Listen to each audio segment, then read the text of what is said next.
আসসালামু আলাইকুম, সবাইকে স্বাগতম টিচিং বিডি চ্যানেলের পক্ষ থেকে। প্রিয় শিক্ষার্থীরা, তোমরা কেমন আছো? আশা করি সবাই ভালো আছো। আমি আল্লাহর রহমত ভালো আছি। তোমাদের ঈদ কেমন কাটলো? ঈদ উল আজহার শুভেচ্ছা এবং ঈদ মুবারক। আশা করি সবারই ঈদ ভালো কেটেছে। আমারও আলহামদুলিল্লাহ ঈদ ভালোভাবেই কেটেছে, যদিও বৃষ্টি। তো বৃষ্টিতেও সবাই যেহেতু কুরবানি ঈদ, সবাই গরু কুরবানি করেছে এবং কষ্ট হয়েছে। তারপরও তো আমাদেরকে ঈদ অত্যন্ত আনন্দ দেয়। ঈদ মানেই আনন্দ।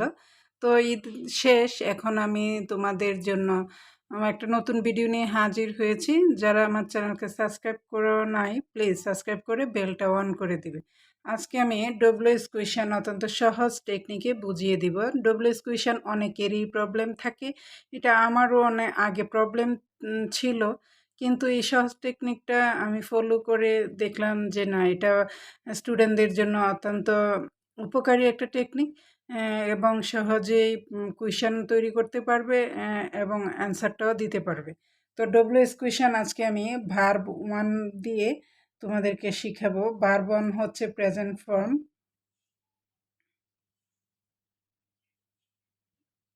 এই টেকনিকটা তোমরা মনে রাখলে কোনো সময় ডব্লিউএস কোয়েশ্চেন কঠিন হবে না এবং বেশি বেশি ভার্ব নিয়ে প্র্যাকটিস করবে বাসায়। আমারটা দেখার পরেও বেশি বেশি ভার্ব নিয়ে প্র্যাকটিস করবে।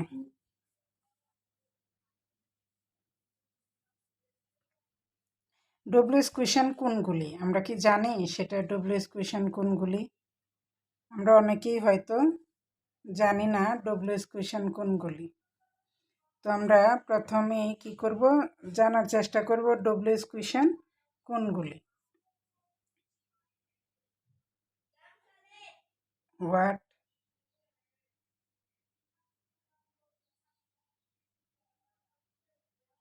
when, where,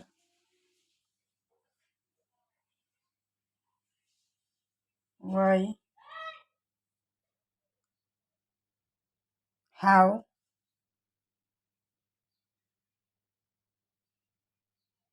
which,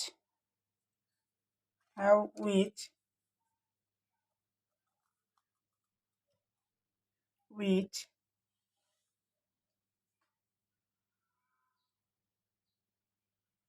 whose, whom, who। এই 9টা হচ্ছে আমাদের ডব্লিউএস কোয়েশ্চেন। আমরা এই 9টা আগে প্র্যাকটিস করব। এই 9টাকে আমরা অত্যন্ত মানে কি বলবো, ঠোঁটের আগে যেন এই 9টা থাকে। What, when, where, why, how, which, whose, whom, who. এগুলি যেন আমাদের একবারে ঠোঁটের আগায় থাকে, যেন আমরা প্রশ্নগুলি অত্যন্ত সহজভাবে তৈরি করতে পারি। তো এখন আমরা প্রশ্ন মেকে তো চলে যাব। নাম্বার 1 ওয়ার্ড দিয়ে আমরা শুরু করব। What do you eat in the morning?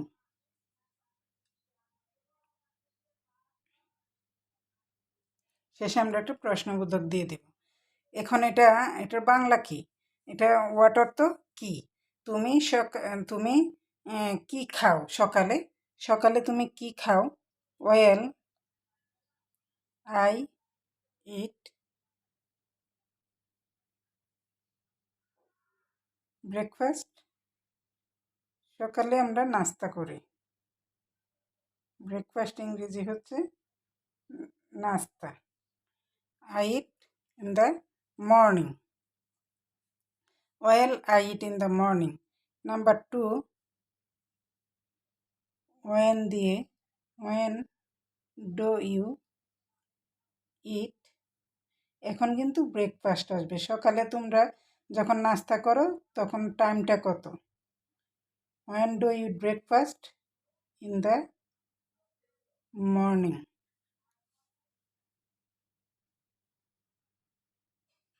কখন তোমরা সকালে নাস্তা করো? ওয়েলটা হচ্ছে ভদ্রতার খাতিরে আমরা ওয়েলটা দিব। ভালো। আই ইট ব্রেকফাস্ট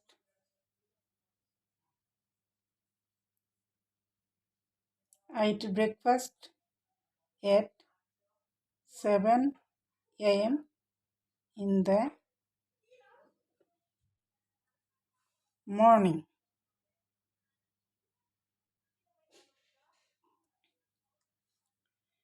তারপর আমরা নাম্বার 3 ওয়ার দিয়ে চলে যাব।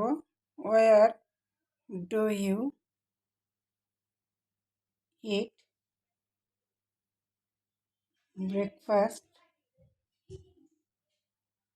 In the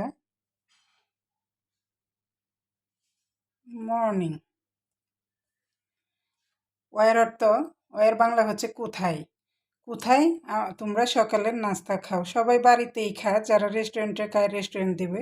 well I eat breakfast in the morning at my home বা এট রেস্টুরেন্ট, যে যেটাই খাও সেটাতেই তোমরা দিয়ে দিবে।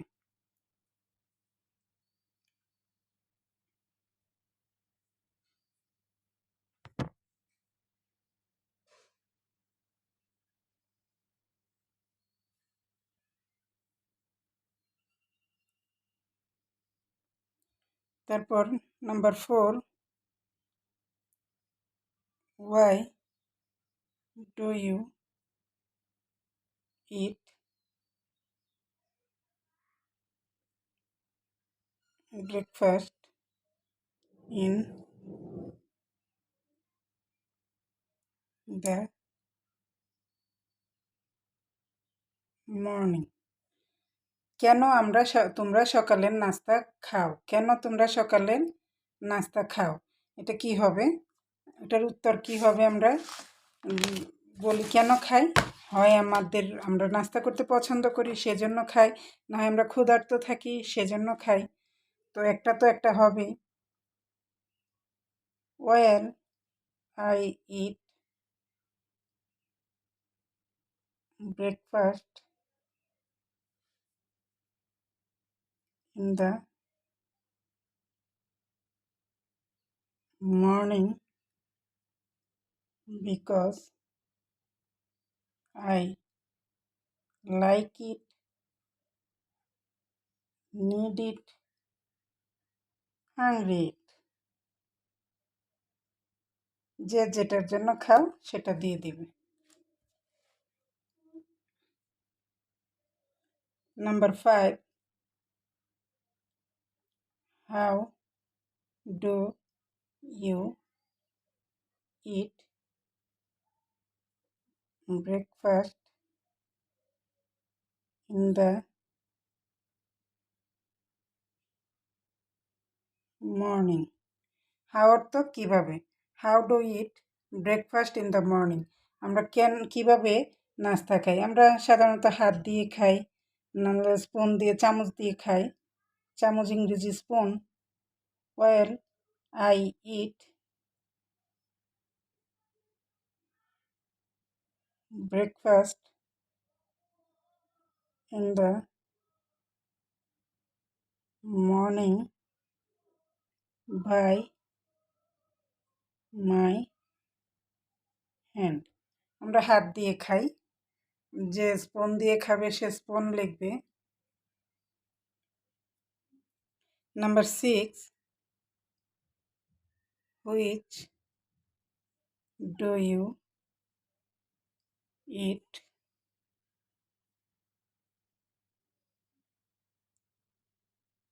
Breakfast in the morning. Which বাংলা হচ্ছে কোনটি বা কোন খাবার তুমি খাও সকালে। কেউ রুটি খায়, কেউ ভাত খায়, যে যেটাই খাও সেটাই লিখতে পারো। তো সাধারণত রুটি বা ভাতই খাওয়া হয়।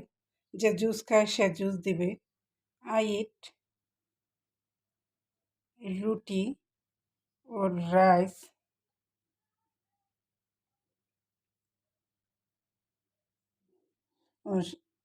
এখানে যেহেতু আমি হুইচ দিয়ে প্রশ্ন করছি, হুইচ ব্রেকফাস্ট, সকালে তুমি কোন ব্রেকফাস্টে কোন খাবারটা খাও? Which breakfast do you eat in the morning? Which breakfast do you eat in the morning? সকালে তুমি কোন খাবারটা খাও? তো রুটি আমি খাই। Well I eat roti rice in the morning. হুইচের এবং হোজের বেলায় ব্রেকফাস্টটা আগে চলে আসবে। Number 7, whose breakfast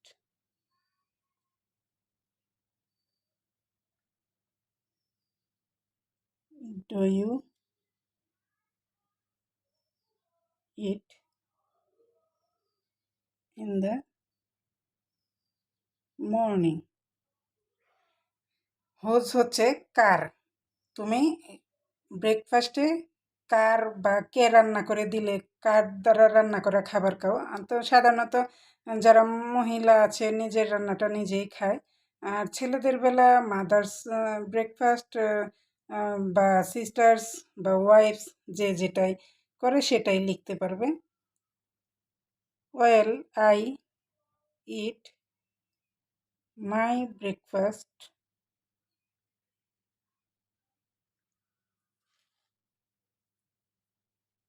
in the morning.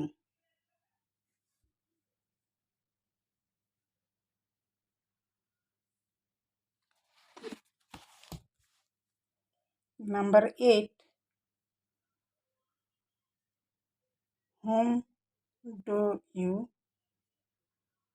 eat breakfast in the morning with? এখন হোমের সাথে আমি কেন উইথ বসাইছি? হোম বাংলা হচ্ছে কার, হোম উইথ কার সাথে। তুমি যে খাবারটা খাও কার সাথে খাও, হোমের সাথে সবসময় শেষে উইথটা লাগাই দিতে হবে। এটাই হচ্ছে হোমের গঠন প্রণালী। তো আমরা আনসার লিখবো আই। ওয়েল আই ইট, আমরা কার সাথে খাই, যার সাথে খাই সেটাই লিখবো। I eat breakfast in the morning with my daughters. যারা হাজব্যান্ডের সাথে খায় হাজব্যান্ড, যারা মা বাবার সাথে খায় প্যারেন্টস, যারা শুধু বাবার সাথে খায় with my father. 9, who it breakfast in the morning. হো বাংলা হচ্ছে কে, কে খায় সকালের নাস্তা? আমি খাই। Well I eat breakfast in the morning. অত্যন্ত সহজ প্রিয় শিক্ষার্থীরা, এর চেয়ে সহজ আর কোনো টেকনিক নাই। আমি যে টেকনিকে তোমাদেরকে ডব্লিউএস কোয়েশনগুলি শিখাইলাম এর চেয়ে সহজ টেকনিক তোমরা আর কোথাও পাবে বলে আমি মনে করি না। তো আশা করছি এতক্ষণ যারা আমার ভিডিওটি দেখেছেন ভালো লেগেছে। ভালো লাগলে লাইক শেয়ার এবং বেশি বেশি কমেন্ট করবেন। আমি পরবর্তীতে ভার্ব 2 দিয়ে তোমাদেরকে ডব্লিউএস কোয়েশন করে শিখাবো। এবং এই সহজভাবে যেন তোমরা করতে পারো সে চেষ্টাই আমি করব। এর চেয়ে সহজ কোনো পদ্ধতি আর নাই। তো আজকে এই পর্যন্তই। যারা আমার চ্যানেলকে সাবস্ক্রাইব করেননি প্লিজ সাবস্ক্রাইব করে বেলটা অন করে দিবেন আর বেশি বেশি কমেন্টে জানাবেন আপনাদের অনুভূতিগুলি। আল্লাহ হাফেজ।